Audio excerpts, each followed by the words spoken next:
on a holiday, as a youth leader, you make sure that when kids come out for the holiday, you organize a sport event. It can be a culture, it can be for whichever group you want to target within your community. Whether you organize a football tournament, you organize a basketball. They usually say, I'm a leader, but if like any community comes and say, I need help, and then the community leader will be like, we don't have any money right now. So that person will just go heartbroken and just be saying, that leader, he's not even a good leader. He doesn't do anything. True. He's just, leadership is just a name. It doesn't help the community.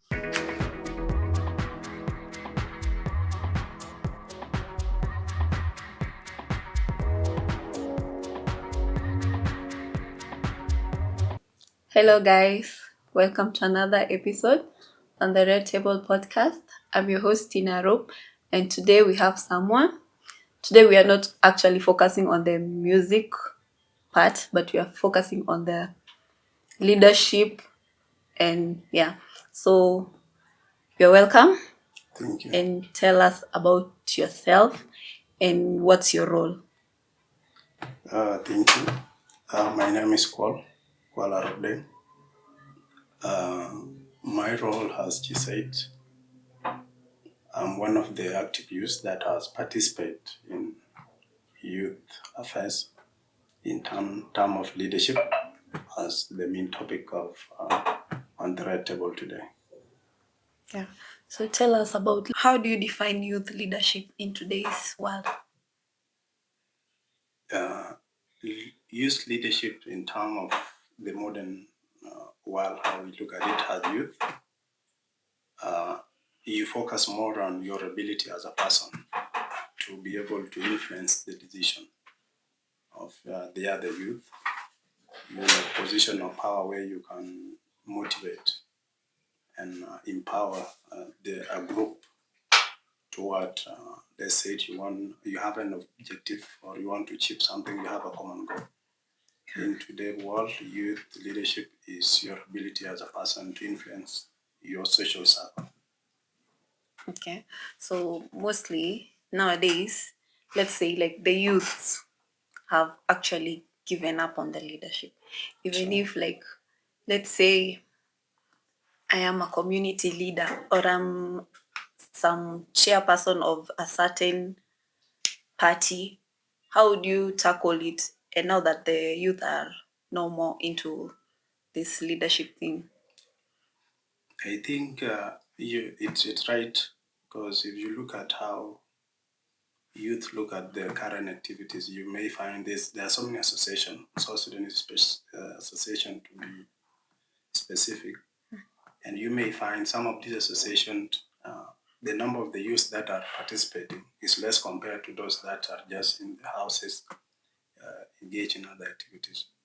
But in order for you as a leader to be able to attract these youth or motivate them to come and engage in youth activities, once it will be, you will have to come up with social activities that will motivate these people. For example, it can be in terms of whatever you see, it's a gap within your community. For example, if youth have abandoned the sport or cultures, then you find the gap, and then you focus on that gap. When they see that you have achieved something through that, maybe the youth will have a second thought of what they have been indulging themselves on, and then they come back to participate in the activities. You can also act as a role model to some of the young generation, because when they see that there are something that you do and they are positively impacting them, someone may make a U-turn, a decision on his life that I want to be so, I want to be like Tina, I want to be like so and so. So I think that's one way you can do it. Yeah, so like mostly, as you said, sports. Most of the youths are more likely into sports. Yes. So how many, like per year, annually or yearly, how would you like put those sports or any other thing? Yeah, I think in terms of the sport, As we have seen, our country it's blessed with diverse talent in music, in sport. We've seen our football team, basketball team, the ladies team, and most of us that stays in foreign countries, we are basically here for education purposes. Yeah. So we look at how the school system is run in the country. So, for example, let's say there's going to be an holiday. As a youth leader, you make sure that when kids come out for the holiday, you organize a sport event. It can be a culture. It can be for whichever group you want to target within your community. Whether you organize a football tournament, you organize a basketball tournament, or you organize, it can be even a volleyball, so that you bring this. So it can be as many times as possible within a year. We do normally have, like I believe, 3 times in a year. So you can plan as a leader within these holidays, or every time kids come home, you plan to have a sport activity that can bring them together. Yeah. So when do you actually, you people as the community leaders, how would you like, how many or when do you people conduct that event? These events are occasionally they are done on during holidays, as I said, because we actually want to target the young generation. So I'm saying because mostly the first holidays, let's say April and August, they're usually short, they're not that long. Yes. And like December holidays are usually long. So it starts from October to the whole of December. So like, do you usually do it on that specific day or specific holiday, mostly from October to December, or just in the middle of the year? It can happen whichever period that a community can choose to organize the event. It's depending on how you want it to go. For example, if you want it to be something that it's going to have a large number of the communities turning up for the event, you can put it in during the period that there's enough days or enough time for the holidays, such as the December holiday, because during that time everyone will be at home. But if it's something that is also wished to be for a short period, you can organize while the kids are still in school. Then they come back within that 1 week, they participate, and then they go back. Yeah, so you as a leader, so how do you tackle this tribalism? And like, let me say, like, mostly we grow up, we were born not knowing what tribe is. So, like, when growing up, there are some leaders that will mislead other kids. And now they live on saying, I'm a Dinka, I'm a Nuer, I'm a Shulu. So I can't engage with you nor anyone else, any other tribe. So how do you tell those people? Youth have had an opportunity to come to school, interact with civilization at its best. It may not be at its best, but at least it's somewhere. Those that stays in East Africa, you've seen how Kenyan interact, you've seen how Ugandan live, they run this. These are people that they have tribes of their own. Yeah. But once you have an exposure to come to a place like this, you go to an institution, you become informed. It's up to you as a youth to make sure that having gone through this process, a tribal mindset should not have a place in your mind or in your setting or even in your social circle, because as we live here, you are identified by your countryman. You're a country or a sister or a brother. It doesn't matter. You don't have to ask which side are you from in South Sudan. So once we have had the exposure to come here and go through these institutional and trainings, it's meant to change our thinking, how we think, how we view ourselves as youth. And therefore, it will be very wrong for someone that have had an opportunity to go through a school system. Then you come out through that system with the same mindset that this person is from where, this person is from Equatoria, this person is from Dinka. That mindset should be completely changed and abolished, because we must begin to see ourselves as South Sudanese. There's no any other alternative. Yeah, true. And I think like we all are South Sudanese, as you all have heard. So, what's one misconception people have about young leadership that you would like to correct? One of the things that I've experienced as a leader, it's a misconception that many people, there are things that youth leadership can help to achieve, Yeah. such as keeping the young generation intact. Uh, there's that connection between the young generation and the old. But one of the misconceptions that is out there is that youth are engaging in these activities, maybe for example, so that they can use this means to ask government officials or any other elderly person in the community for financial support. Where if they are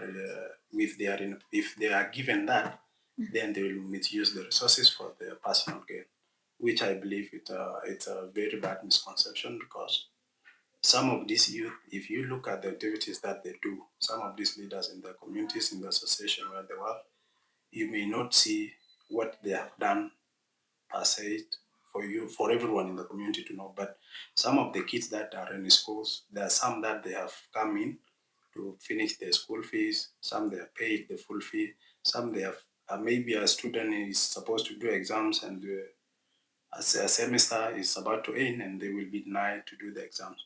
The association will come in if they have something and they support that. So these are the main reason why we should have this association. Kids may fall sick, it's an emergency, and the parent do not have anything to cater for the medical bill. This is where the association come in. If there's anything that they have, they step up, they help that child, they clear the bill until the child is better. So it's a misconception for those that perceive you, they are doing these things maybe to be known. For fame, it's something that you can be accused of, or maybe someone is doing it because we want to ask for money, which is not the case. But some, let me say, like some of them, they usually say, I'm a leader, but if like any community comes and say, I need help, and then the community leader will be like, we don't have any money right now. So that person will just go heartbroken and just be saying, that leader, he's not even a good leader. He doesn't do anything. True. He's just, leadership is just a name. He True. doesn't help the community. True. Yeah, there are so many cases like that. But here's the things, once you come to an association, you need something to be assisted with. When they tell you that we don't have this, talking from the experience, because I've held so many other youth position and I've been in a position where I can influence the decision. If there's something in the office that should help serve, I'll be part of that decision. So what happened in most cases, you may find that once the community is aware there's money in the association, everyone will come to that because the money cannot stay. Yeah. So the body may decide to loan the money out to the people. So when you come as someone who need help, you have an urgency, something emergency, and you want help, you come. You may find there's nothing that we have in the box. Then you'll be told right now there's nothing. So now it will be between you. It's either to say yes, these guys have money, but they don't want to give me. Yeah. But you just need to believe the leadership. If they say there's no money, then it means there's no money. But believing is something that's hard for them to believe. I know. Because they usually don't know, like they don't even see the person that is being helped. That's why like they say if I go ask for help, I've also been there, also went and asked for help, but they told me like for now there's nothing in the box. I said, okay. I asked twice, but the same answer. So I don't think, even me myself, I don't think like I can ever believe any leader. Yeah. Sorry to say this, but nah. These guys, they are leadership. not good leaders.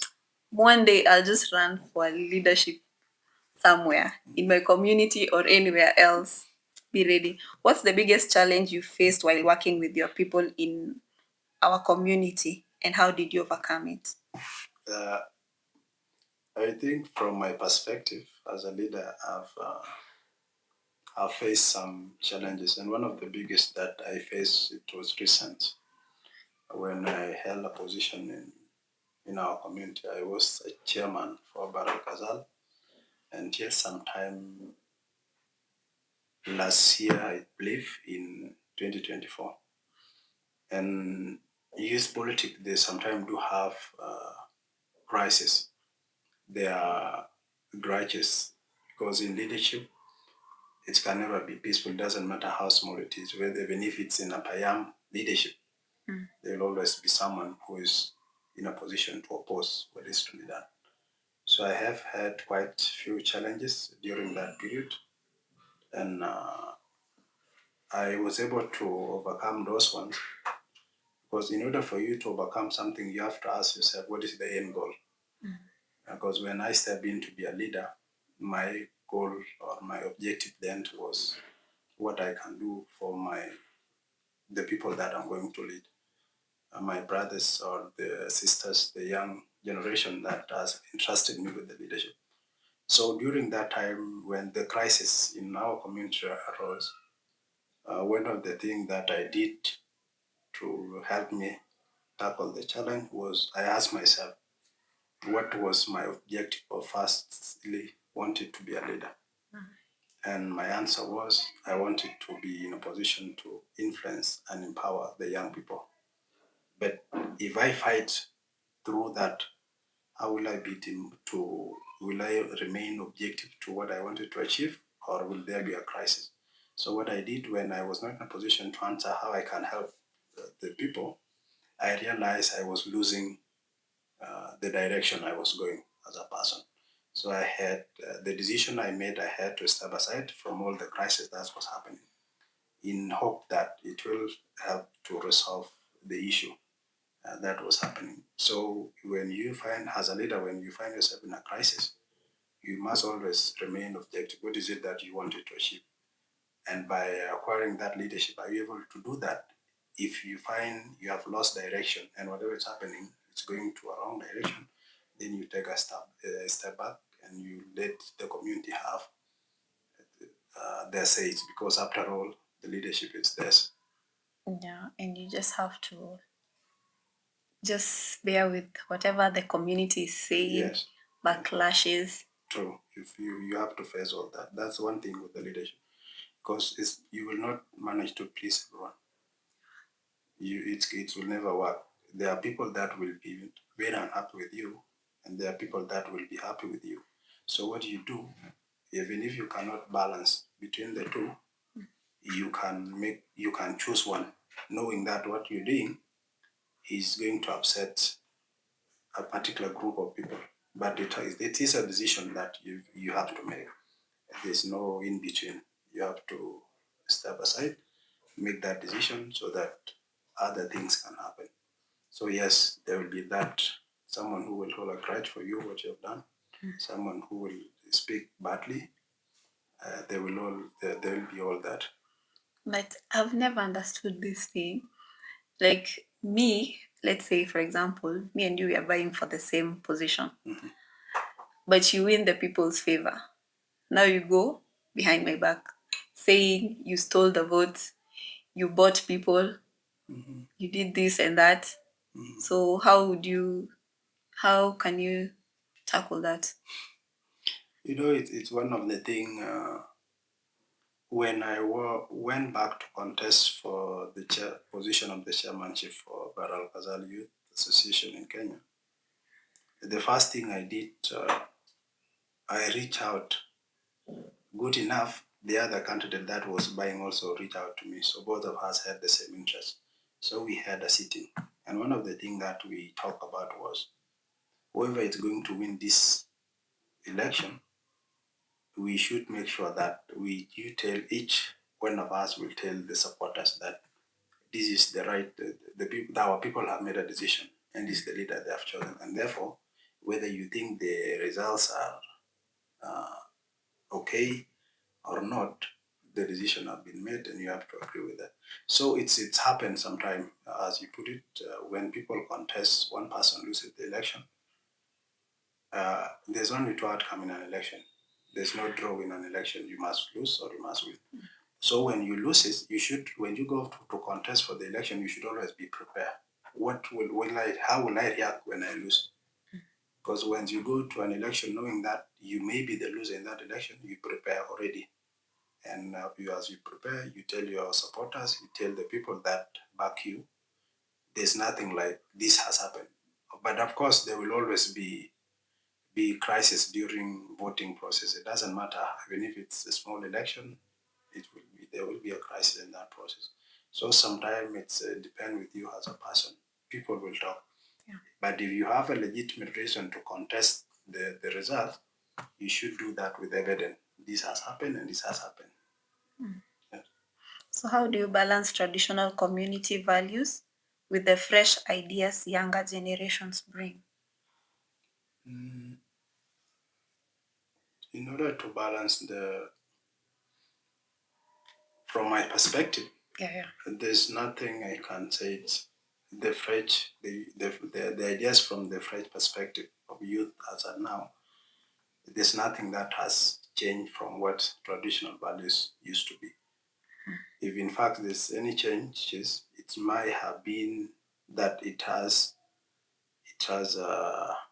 I don't know what's the word I can use, but I can say it has expounded on the ideas of the traditional values that we had as in our traditional setting. Today, in the modern society today, we are open to many avenues. There are so many things that have helped to shape our ideas as you. You can have an idea, you put it in writing, and then you have a page, and that idea will be very fast circulated. But in terms of how this used to be in our traditional societies, it was the same values and ideas. Rather, yet the problem was there was no avenues for such where someone can openly, like for the social media. You go live, you share your ideas. There were no the traditional communities. We were not given those avenue where you can hear those ideas. There was no room where an innovation thinking or skills can be chef, and then it projects to the rest of the world. But today, youth can come up with a very good idea, then instantly that idea will be adopted, then the media will come in, the other people will come in, it will be synthesized, and then it will go far. So I think that's how I can put it. Have there been moments where you left young people's voices weren't heard? And how did you address that? Pardon? Have there been moments where you felt young people's voice weren't heard enough? And how did you address that? In terms of youth leadership, there's little that youth can do in terms of how voices can be heard at a national level, because there's so much and at the same time so little we can do as youth at this level right now, because there are so many voices. For example, what is happening in our country right now, youth are majorly affected. They are the people that suffered the most in whatever crisis happened. It's not only in our country, it's all over the world. Youth will always be the most population affected the most. So yes, there have been instances where the youth voices have not been heard, because if we look at the governments, how it operates, the youth come with fresh idea, with new skills, with acquired skill from the universities or the institution. But their voices will always, there will be less that, or they will not always be heard, because it could be subjected to scrutiny where it says you're too young to know anything, or your time has not come, and you're not yet there to do that. So yes, there has been where youth voices have not been heard, because there's a lot youth want to achieve, particularly in our country, South Sudan. You can also equate that, or you bring that to the country where we are. If you look at how Kenya social media work today, you will see there's a lot that youth want to do, but it cannot happen. So yes.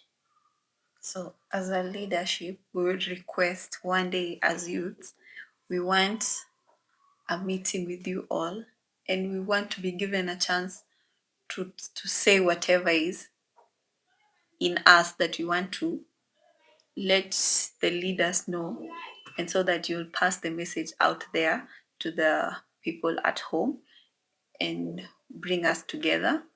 That would actually be one of the biggest thing. And we'd also want youth to come in large numbers, to come and give their opinions and say whatever that is hurting them. Yeah. So can you share a success story where youth leaders initiatives made a visible difference in the community? Yeah, from that perspective, I can say it's the visible impact that some of the community, the youth leadership has done. It could be during now, as a country, we have an independent country as South Sudan. But before South Sudan become what it is today, youth, specifically those in diaspora, has played a big role into what South Sudan is today, where their voices have been heard. They have gone to conferences and training to advocate for what South Sudanese or Southern Sudan wanted back then. It's the same thing at the moment. We have seen within the association here in Nairobi or in all over the Kenya or Uganda, Rwanda, where South Sudanese are, even in diaspora, the youth have come together on many occasions, especially during the time to commemorate our independent, and also we may have some to celebrate something during this month of 16 May. These are the moments you see youth come together all over across the country, from different diversity, from different group and ethnics, and they come together to make their voices heard. And in doing that, they are projecting to those that you brought up earlier with the tribal mindset, that this group of people, the only thing they want is good leadership. True. And good governance, so that they can all, when they finish whatever they are doing here, they can come back to the country and make a difference to the communities and to their societies. So it's one of the things that they can do together. True. So, like, as youth, we are so disappointed and we can't even trust any leadership right now, anyone in the leadership. Even if you conduct elections, like you come and vote for the next leader, they don't even turn up. I've seen that a lot. True. They don't even come. You just find like older people are the ones there. And it's something that they need to work on. As a youth leader, please, youths are everything. You just need to understand them. You've also been a youth and you're also a youth. So you need to understand and give them a chance. So, and how do you say it? Like, you do your leadership and prove them wrong. Just prove them wrong in that leadership. So, what's a project or campaign you are excited about right now, and how can you listeners get involved? At the moment, the last leadership position that I held for the youth was for Baral Kazal. And then during the crisis, I stepped aside. But recently, I was appointed by my chairman of the SPLM chapter in Kenya to deputize him as his deputy. So at the moment, I'm appointed as the deputy chairman of the SPLM chapter in Kenya. And the chairman is Comrade Wamor Kong. He's a great gentleman. He's from Upper Nile. So what I'll be excited about, a time will come for youth to become part of the solution in our country. And by doing that, you don't just need to sit around. You need to start subscribing to the political parties within the country. and SPLM as the ruling party is one of the political party. If your objectives aligns with with the party, you can subscribe and you become a member of the SPLM. We're going to have a mass registration very soon where we'll register members for the party. And this is where any youth that will be interested to become, instead of being in an active or instead of not being active in whatever is going on in the country, you can join the SPLM, you register yourself, you become a member. In case you see anything that it's not going well, you as a youth, you have an avenue or a platform where you can speak directly to your chairman, and then your voice or whatever your cries or grievances, it can be raised and then forwarded to be here.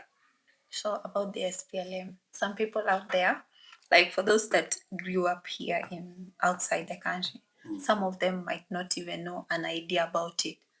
So could you please enlighten a bit of like just a small Yes. part of? Yeah, for those that may not have more in depth of what the SPLM is, it's a political party. It's currently it's the ruling political party in the country, South Sudan. Other than that, it's a historical political party. This is the moment that led to what transition into what we know today as a South Sudan. This is the moment where all the South Sudanese of different background, they rally behind this party during the moment of our struggle against the Arab extremist regime in Khartoum. So it's a political party. The chairman of the party at the moment is our president, His Excellency Salva Kiir, and the secretary general of the party is the former vice president, Comrade Dr. Wani Igat. So this is a party that has a rich history, and for the young generation that may not have more knowledge, you can always get in touch with the group so that you can be incorporated, become a member, and then you will be oriented on what the party is all about. You can also learn through the history. It's something that is available online. You can always Google and read about what SPLM has done as a party and as a moment before we have what we have today as a country. So now that you're a part of the SPLM, so what does it represent today, and how has its vision evolved since independence? SPLM has continued to manifest and grow as a party, and its vision continued to be that of it's one to continue to build the unity, the peace, so for there to be peaceful coexistence of all the South Sudanese in the country.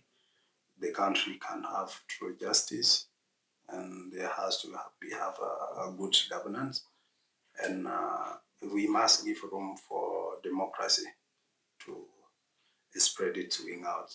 Therefore, I can say it continued to grow toward a strong path, because this is not a party that was born out of nothing just the other day.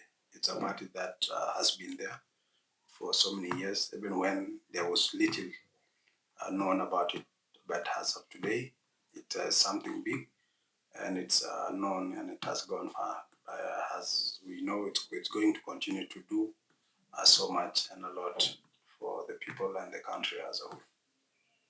Yeah. So how how is SPLM addressing the issues of corruption, nepotism, or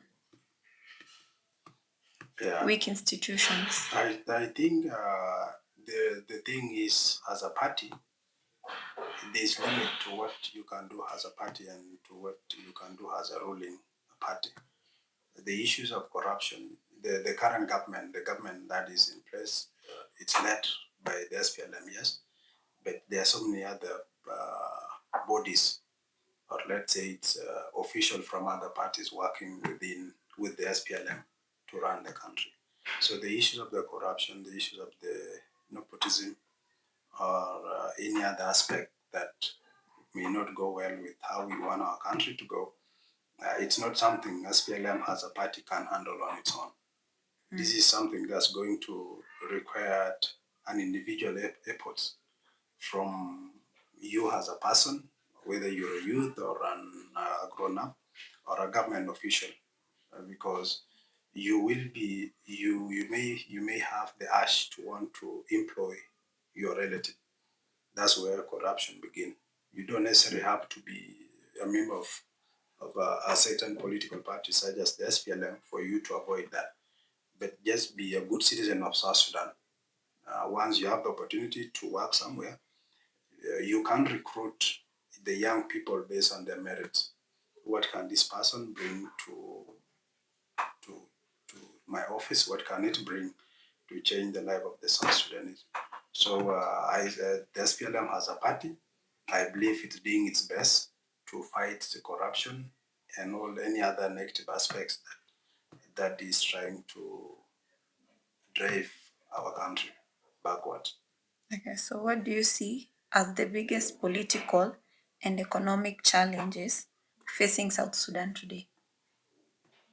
One of the biggest it's this issue that we are all seeing. It's wide open out there. We have an issue of our money is being devalued. True. As you look at the SSP at the moment, it has been devalued. Basically, it's like the USD is the one being used in the country more than our local currency. So it's one of the biggest challenges we are facing as a country. But I believe the institution in charge of that docket are working and they're trying their best to make sure that these issues addressed. It may not issues to do with financial and economic status. It's not something that you can do overnight because before South Sudan became what it is today in terms of inflation and all that, it started somewhere to reach where it is. And in order for them to take it back, it will also take them time, the specialists and the expert, to stabilize the economy and take it where it's supposed to be. So I believe what can happen is we make sure that we have enough economists, people with the skills, people with the technical know-how, they can address those issues. We're actually hoping for the best, Yeah. so that we see changes soon. True. And sooner. We are hoping for the best. So, what do you see youth leadership in our community in the next 5 years? In the next 5 years, I believe youth will take over, and because if you look at a country where there's so many youth in leadership, that country will have a very straightforward and straightforward path toward knowing what they want to do. And I believe in the next 5 years, youth will be in different sectors, not just as physically looking youth, but with I've seen so many youth as now. It can be in any other country. South Sudanese, they are engaged in school. They are doing their best. And after 5 years, I believe many of them would have graduated and they'll come back to the country. And when that happens, we'll have so many youth working in government sectors, private sectors, NGOs, and with those, with youth knowing what they want to achieve and what they want their country to look like, we will have a better South Sudan. So, as a youth leader, one day, let's say, like, just someone, a youth, a brother or a sister comes to you and asks for your help. He did well either in his secondary level, he did well, and now he's stuck and he wants to continue with his studies. How would you help him or her? It's as a youth, you don't have to limit yourself to other than me help him with other issues. You have also to take an initiative of yourself because let's say, for example, you've been taken to school as far as your level of education can reach. It could be maybe you earn your high from your high school. Look at how you perform. If you have good results and you want to enroll for universities, you start looking for opportunities. There are so many scholarships out there. that you may not know they exist. So this is where the community leadership come in. By the way, join the community activities, be in their WhatsApp group. You may find out there is a scholarship opportunity that is circulating in the WhatsApp group, and then you get lucky to apply for it and you get it. But also, if it doesn't work, you still ask for help, as you put it. If I'm in a position to assist someone that need to go back to school, and I have that, I'm in a position of power or influence where I can make that happen, then I will not hesitate to do that, because everyone at some point you need someone to lift you up or maybe hold you by the hand and put you towards the right path. So if I'm in a position of that position to help, and a youth come to me that I need to do this, and this have I've reached, then I'll gladly do that. And it doesn't necessarily have to be me. This can apply to many other people. And I believe this is what we are known for as South Sudanese. Today, even a stranger, if you go to them and say, these are my results, and I want to go back to school, this is what I want to pursue, help me with the school fees, I believe you will be assisted. Yeah, true. So, what's change you'd like to see in how communities engage in young people? One the change that I want, I'll be happy actually to see. It's the first thing you brought up when we started our discussion. The issues of the tribal issues have become a serious disease in our country and in our communities. I will be very happy to see youth or even elders, politicians, just agree in terms of ideas, but can never resort to an ideology of someone being from a certain tribe, because that's where we begin to bring down our country. So it's a transition that I'll be very happy to see, that when we reach that stage, we will not look at ourselves as from a certain tribe, but we begin to look at ourselves as South Sudanese. So, how can technology or social media be better leverage to empower youth voices? Technology comes in it come handy in so many ways. In as much as we see as at now, what we see the biggest aspect we see of the technology right now, or social media, it's the negative side of it, where an information can be weaponized and then misinformation is sent out. It can be an individual attacked through a social media. It can be a politician attack. It can be a community against the community through the social media. But if we reverse that, if we look at the social media, we use it as an weapons where we can advocate for the right things, such as we all agree that we should go to our Facebook pages, we should go to our accounts or wherever you are, and then you start talking something positive about our communities, about our youth. I think that is how well youth can use the social media to advance the need and the unity, because we use that social media to be, and as we sat here today. Next time you can still have a circle of 5 people here of different background from South Sudan, and then this group come and send out one message from youth perspective. That is how well a social media can be used. We can use social media as well to bring out some of the good things someone has done. It could be an individual, it could be an organization, or it could be also a party or a government. When something positive happens, it should be the social media should come in and use that to project the goodness out there, instead of us focusing on the negative aspect of the technology.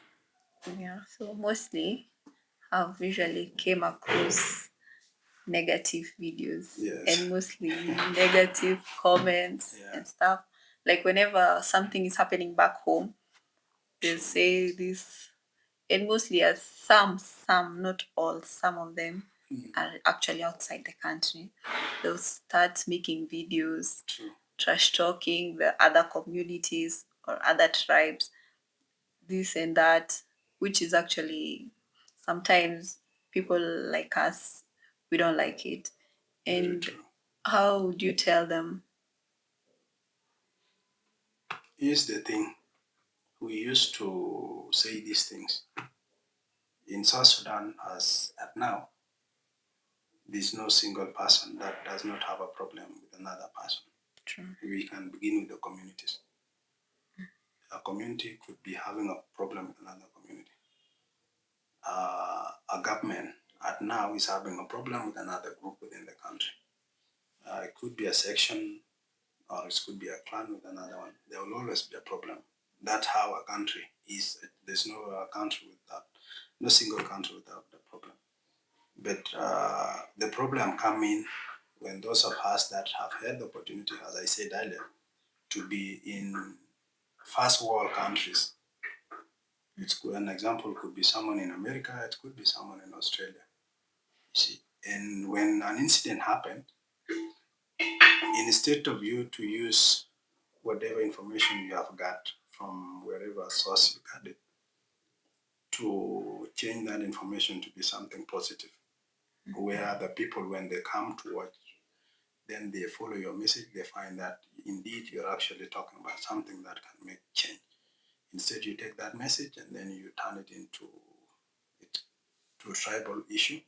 You can turn it into an insult. You're now having a problem with someone else there. See, it can be any other issue. So what I can say to someone like that is you have had an opportunity to get exposed to how real issues are resolved outside there. You're in a country where if you look at how things are done, there's so much you can learn from it. You have an ability where you can use your voice to actually change the perspective of the people back in our country.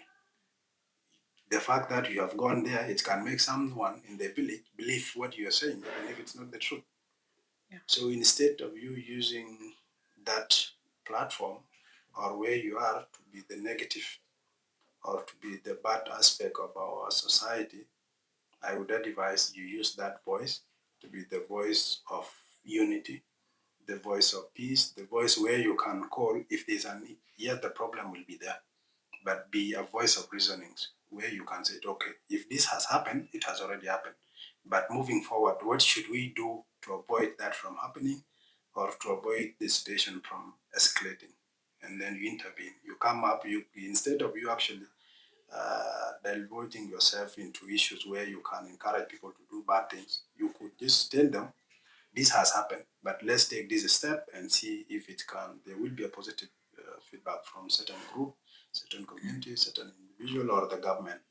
I think by doing that, you can make a big change and impact rather than just being a bad person on the social media who always want to.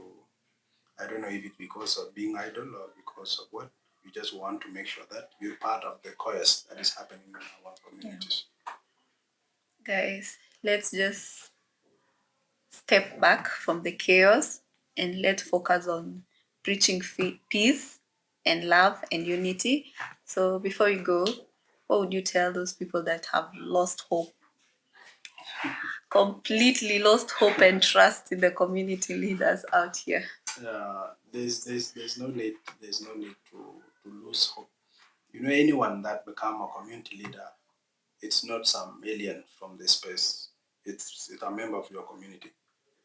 And a leader will not work alone. A leader will work with someone. So the fact that he has been elected by a certain group or part of your people have elected that person, you may not have been one of the voters who vote for them. But once that person become a leader, it has been elected by the majority. You should make sure that you give them the benefit of the doubt. Trust that whatever manifesto that they told you, these are the things they were going to do, give them the benefit of doubt, then give them time and see if they will do that. There's also a good way for you to criticize your leader. You don't have to lose hope completely from the community activities. The benefit of the community leadership or association may not directly impact you. That should not be the reason for you to lose hope. But you should look around the other good thing it's doing for other people. I may not be benefiting, but a brother of mine or a sister is benefiting. That should be a good reason for me to have faith that this association or this community leadership, they are doing well because they may not be in a position to help everyone, but there are those few disadvantaged people in our community. So you should not lose hope in those community leadership. One time, being a youth, it's not something that lasts forever. The youth that in position of power today in the community association will leave. Next time, it will be you who was losing hope. There's that people who will be in that position to be the leader. So what will you do if the people that you're leading lose hope in you? That you will have nobody to lead. So you must make sure that if someone else is lead, you give them the opportunity to lead, and then you just become a good member of the community until when it's your time come, you can try to make those changes. I think that's what I can tell them. Thank you for the words. I hope you all have heard the words. Just let's try and give our leaders a chance to prove themselves and to also prove us wrong and not think like they are not good enough to lead us in their leadership. Thank you for coming. We appreciate the words, and I'm sure our young people out there, we've heard the voices and we've heard the message. Thank you. Like, subscribe, comments.